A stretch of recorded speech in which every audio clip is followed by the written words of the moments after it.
Mais uma bicicleta do Rony. Demorou para sair.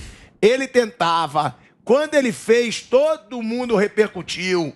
Todo mundo falou. E agora o cara faz outro golaço de bicicleta. Tava longe do gol. Ele acha uma bicicleta sensacional. Mas o Fluminense consegue o empate com o Manuel de cabeça. Com uma outra boa atuação do Ganso, hein? Paulo Henrique Ganso jogando bola. Muitas pessoas diziam: ah, é ex-jogador, muitas cirurgias no joelho. Eu mesmo desconfiava do Ganso ainda no Fluminense e vem jogando muita bola. Tem muita coisa pra gente falar desse empate. E agora, se o Flamengo vence o Botafogo amanhã no estádio Newton Santos, pode diminuir a vantagem do Palmeiras para 7 pontos e pode continuar na briga pelo título brasileiro. Boa tarde, Flávio Prado. Boa noite, Fábio Piperno. Bruno Prado chegando também já já.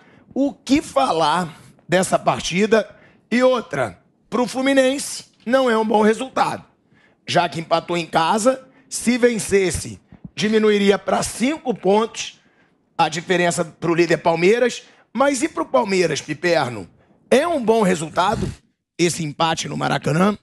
Boa noite, Pilhado, Flávio, um grande abraço à nossa audiência. É um bom resultado, sim, né? Até brincava com você ontem no ar que o Palmeiras era como aquele cara aquele cavaleiro disputando a Olimpíada lá, que ele chegou em frente àquele obstáculo chamado triplo, que é aquele em que o cavaleiro pula três obstáculos em sequência: Corinthians, Flamengo e Fla-Flu. E Corinthians, Flamengo e Fluminense. E o Palmeiras passou ileso pelos três. Palmeiras, com isso, então, veja, o Palmeiras já libera os confrontos contra o vice-líder, o terceiro colocado e o quarto colocado. Isso é uma vantagem. Não que daqui para frente vai ser tudo mais fácil, não é isso. Mas o Palmeiras já não vai mais ter o risco dos confrontos diretos com aqueles rivais que estão mais perto e que efetivamente brigam pelo título. Amanhã, claro, o Flamengo pode baixar para 7 pontos se vencer o Botafogo no Engenhão, né? Claro que o Flamengo ainda não venceu esse jogo, ainda não ganhou esse jogo, mas tudo normal. O Palmeiras empatou fora de casa com um bom time. Curiosamente, o Palmeiras empatou os 4 jogos desse campeonato com a dupla Fla-Flu. O Palmeiras, que nos 5 primeiros jogos do campeonato tinha feito só 6 pontos, nos 5 primeiros do segundo turno fez 11. Então não tem pânico algum, acho que a caminhada vai indo muito bem e esse empate, obviamente, estava dentro aí sabe aquele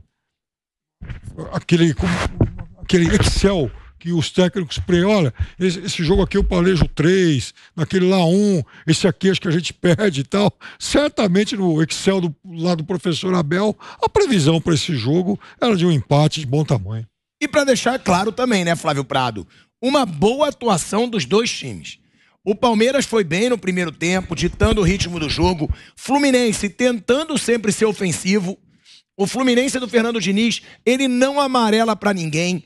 Ele joga de igual para igual com todo adversário e é difícil a gente ver no futebol brasileiro quem propõe a jogo contra esse time do Palmeiras. Uma boa atuação dos dois times com a cara dos seus dois treinadores. Isso, boa noite, Pilhado. Boa noite, amigos, Fábio, todo mundo. Acho que o empate ficou correto. O Fluminense foi um pouquinho melhor, ele propõe mais jogo, mas também é o que você falou, a característica de cada um. A gente já sabia antes do jogo começar que o Fluminense propõe mais jogo. Vai ter um jogo aqui de Copa do Brasil entre Fluminense e Corinthians, aqui em São Paulo, e o Fluminense vai propor mais jogo. É a característica do treinador. O Palmeiras fez um gol espetacular com o Rony, quando a coisa estava começando a complicar. Aí o Fluminense não se abateu, continuou, fez o placar. Com tudo que o Fluminense está fazendo um trabalho ótimo, mais um ótimo trabalho do Fernando Diniz, são patamares diferentes. Palmeiras é uma coisa, Fluminense é outra coisa. Então, mais estratégico para mim foi o Palmeiras não ter perdido do Flamengo na semana passada. O Flamengo ganhando amanhã e deve ganhar do Botafogo, para mim até com relativa facilidade, né? O Botafogo é um time Desse tamanho, né? Vai brigar para não cair. Calma também. E não importa calma. o time. Não importa. Time desse tamanho, não. Para Esse também. time do Botafogo? Ah, não, mas tá Esse bom. time? Tá, mas não vai falar que o Botafogo é um time desse tamanho. Esse time que tá aí? Tá bom, Flávio, mas é clássico, é time grande do Rio. É jogo. Eu acho que o Flamengo é muito favorito. Lógico. É o que eu Mas tô não é falando. falar que é um time desse tamanho. Esse time do Botafogo é. Claro que é.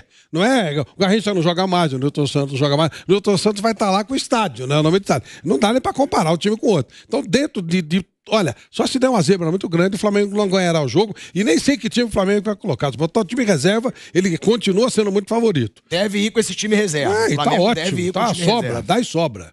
Dá e sobra. Sabe? Dá e sobra. Vai ganhar o time reserva. Não, mas foi um massacre. Calma. Foi um massacre do Flamengo, um dos poucos jogos bons do Flamengo do Paulo Souza. O Flamengo perdeu. Qual foi o muito resultado gol. do jogo? Não, sim, o Botafogo ganhou. É verdade. Só isso que eu disse. Foi um massacre. Só isso que eu disse. A gente vai pra um break rapidinho na Rádio Jovem Ô, Daroncão, já? Agora é assim. E voltamos já. Estamos de volta já. Seguimos Interrompendo no um minuto de YouTube. silêncio, pô. Fala, Fábio Prado. Daronco tá interrompendo o jogo no minuto de Tá, silêncio. brincadeira, já Para começa no break. o minuto de silêncio.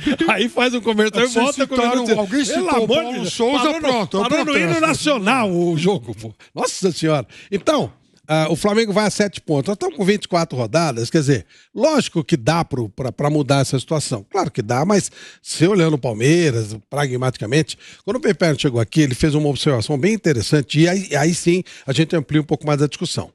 Ele fala assim, e é verdade, já dá para você notar que em alguns momentos o time do Palmeiras não tem a mesma força física que tinha. Começou antes, ganhou vantagem por ter começado antes, mas é claro que agora também caiu, está caindo fisicamente e é normal que isso ocorra. O que pode preocupar o torcedor do Palmeiras é a sequência. Tipo assim, vai ter gás para Libertadores, para valer? Ele tem um Atlético Paranaense, é simples. Não sei se é tão simples, né? Não sei. Ele está sendo apertado no Campeonato Brasileiro, teve 2 jogos extremamente difíceis, tem 2 jogos complicados, tem a pressão de ser o bicampeão.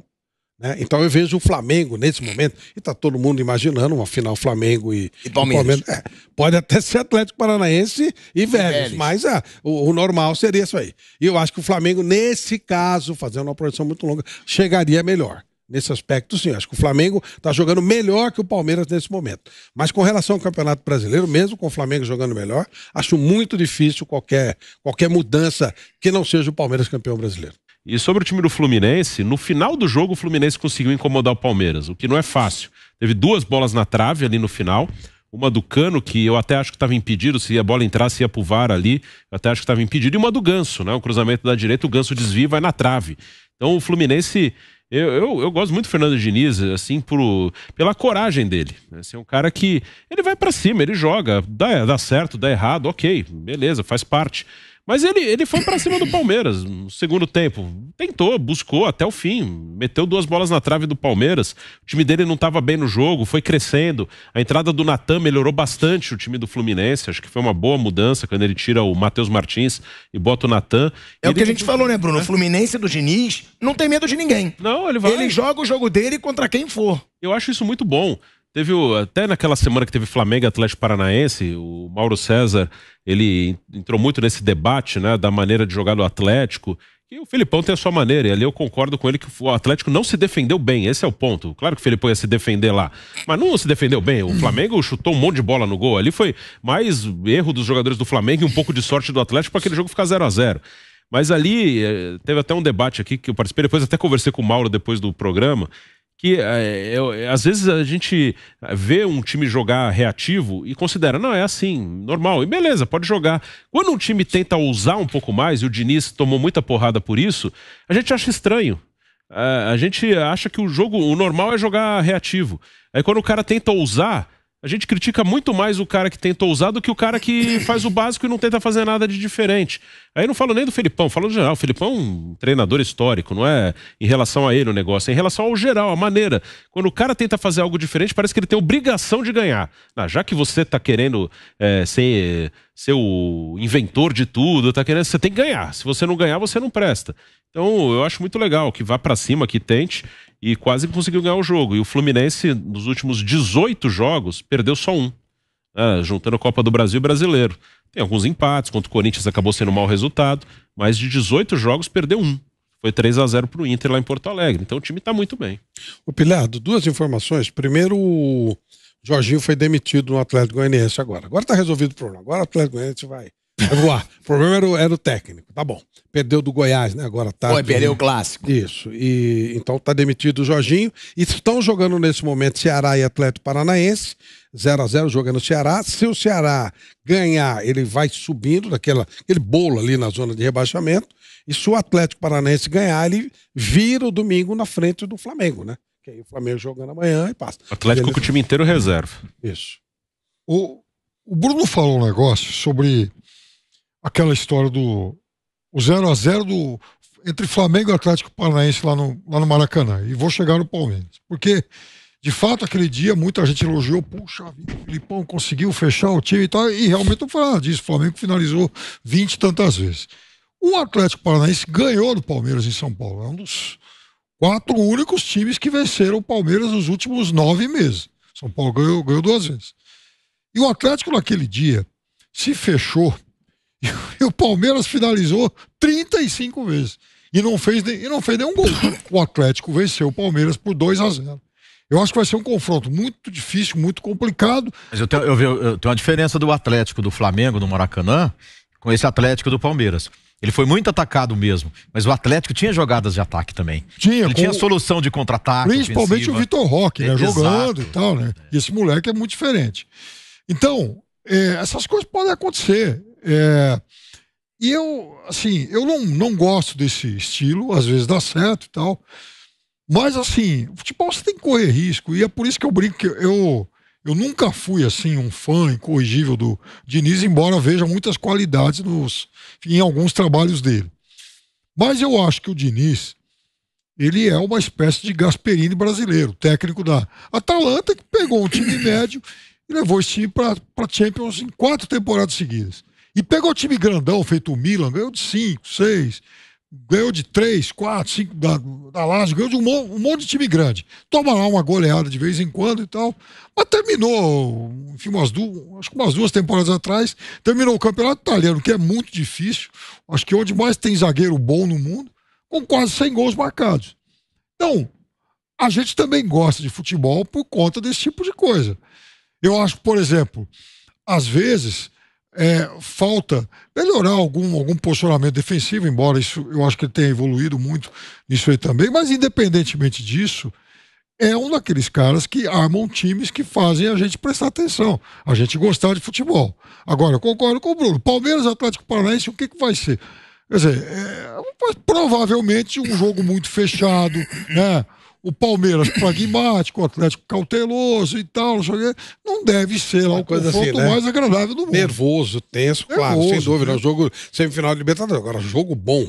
Aquele cara que não torce pra nenhum dos dois, que não tá nem aí. Um estrangeiro, o cara vem aí e olha, vai ser um saco o jogo, viu? A possibilidade de ser um jogo ruim é muito grande. Aliás, 2. E de volta, porque é claro que na volta aqui, independentemente do resultado, o Filipão não vai abrir contra o Palmeiras. Não é maluco, né? Então deverão ser 2 jogos bem aquele... Lá no meu bairro a gente chama de jogo entojado, sabe? Aquilo que... Pouca chance de gol, muita falta. Isso, exatamente. É uma palavra bem manjada, pragmatismo. O Palmeiras está sendo... Era jogo bom pro Daronco apitar esse jogo. E o Filipão é rei em fazer rodízio de falta ainda. Ele bota os jogadores para fazerem rodízio de falta, vai jogar pra não ser expulso. Que tem, porque ele vai enfrentar um time melhor que o dele, mais poderoso. O Palmeiras está muito pragmático. Todo mundo hoje. Claro, o Palmeiras jogou com o time titular. Ele não. Quer dizer, que o jogo dele é no Ceará. Ele não botou nem o goleiro. Nem o Bento tá jogando. O jogo dele é no Ceará, né? Então também... E o Palmeiras teve a semana inteira aí e tal. Mas mesmo assim, até me surpreendeu. Achei que o Abel ia segurar alguns jogadores um pouquinho. Me deu a impressão no jogo que o Palmeiras deu uma segurada. Tinha momento em que ele podia ser mais vertical, né, colocar mais intensidade, aí o cara que pegava a bola segurava. O Rafael Veiga, principalmente, cadenciava, esperava o time, tocava um pouco lá atrás. Ele se preocupou muito em ficar com a bola, em segurar um pouco o jogo. Eu achei assim, vamos ver um Fluminense trocando passes, cadenciando o jogo, e um Palmeiras mais vertical no jogo de hoje. Não foi isso. A hora que o Palmeiras tinha a bola pro contra-ataque, em algumas vezes tinha o passo cumprido pro Dudu, principalmente ali na direita. Mas na maioria das vezes o Veiga pegava a bola e botava no chão, embaixo do braço, segurava. O Palmeiras nesses jogos decisivos aí tá sendo pragmático, analisando a tabela, são confrontos diretos. com vice-líder, Corinthians. Vou lá, ganhou o jogo, tal, mas segundo jogo, Flamengo, ó, empate tá bom. O problema é deles, eles que precisam tirar a diferença. Fluminense hoje de novo. Acho que o Palmeiras explorou isso aí, ó. Empate tá bom, quem tem que ganhar são eles. Né? Quem tem que tirar a diferença não é o Palmeiras. O Palmeiras já tem uma grande vantagem na tabela. Ele tá sendo pragmático. Vamos ver contra o Atlético em Curitiba, talvez siga na mesma linha.